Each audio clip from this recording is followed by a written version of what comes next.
Hello, I'm Nadia. Glad you could make it. Welcome to Truly Fucked Up Tales, Episode 2. This one is called Broken Redemption. Broken Redemption.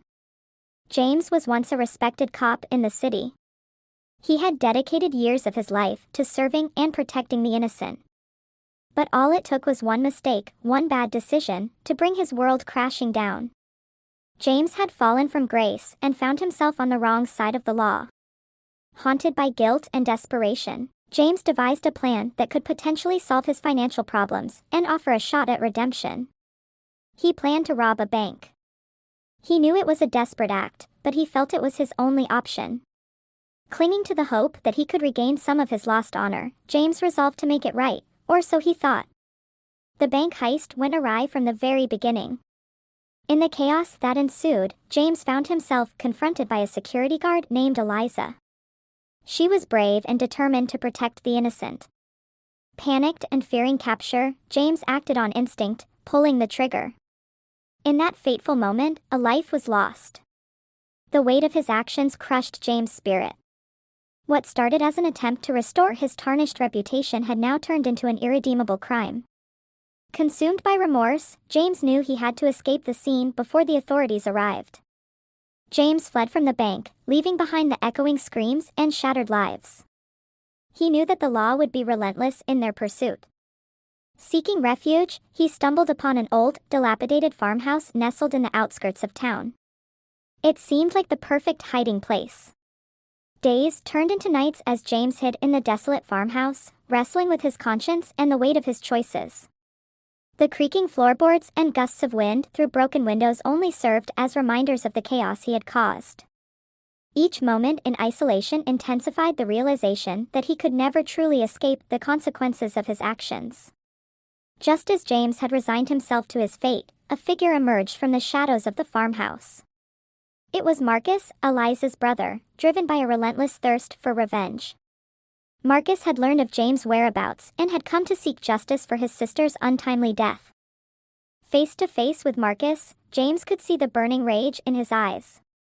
He fell to his knees, begging for mercy, pleading for a second chance at life. But Marcus was consumed by grief and fury. He raised his weapon, prepared to deliver his own form of justice. In his final moments, James' thoughts raced, reflecting on the choices that had led him here. He thought of the honor he had lost, the lives he had shattered, and the hollow pursuit of redemption. The realization dawned upon him that he could never truly escape the consequences of his actions. The path to redemption had been forever closed. "Not a chance," Marcus said. "See, I have plans for you. Remember a little film from about 30 years ago? You're about to be served with the kind of justice you deserve, and then you are going to be served to my customers at the diner, to help dispose of the evidence." With a thunderous shot, Marcus pulled the trigger, ending James' life. The farmhouse stood witness to the culmination of tragedy and despair. A bitter wind blew through the broken windows, carrying away the echoes of a life once lived.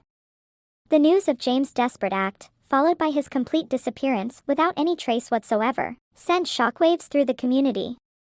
It was a stark reminder of the fragility of life and the far-reaching consequences of one's actions. Eliza's death had left a void in Marcus' heart, one that could never be fully mended. No matter that he had gotten his vengeance. No matter that he had gotten away with it. And there was virtually zero chance that anyone would ever find whatever remained of the disgraced cop turned bank robber and murderer. In the wake of these events, the city reflected upon the choices they made and the lives they touched. The memory of James would forever serve as a reminder of the dangers of desperation and the cost of redemption sought in the wrong places. All the locals know of it to this day was that Marcus makes a pretty damn good meatloaf at his diner. He swears that the secret is in grinding your own meat and never buying pre-ground. So the moral of the story, if you can really say there is one, is that while karma is a totally bullshit concept, since any gods that maybe totally have better things to do than punish people, there are totally vigilantes out there who will fuck you up if you fuck with them or those they love. I can neither confirm nor deny how I know that. I'll be back soon with another truly fucked up tale, so if you enjoyed that, please like, comment, subscribe, and even more importantly, sharing is caring. Someone else might like this too. See you soon, and thanks for watching.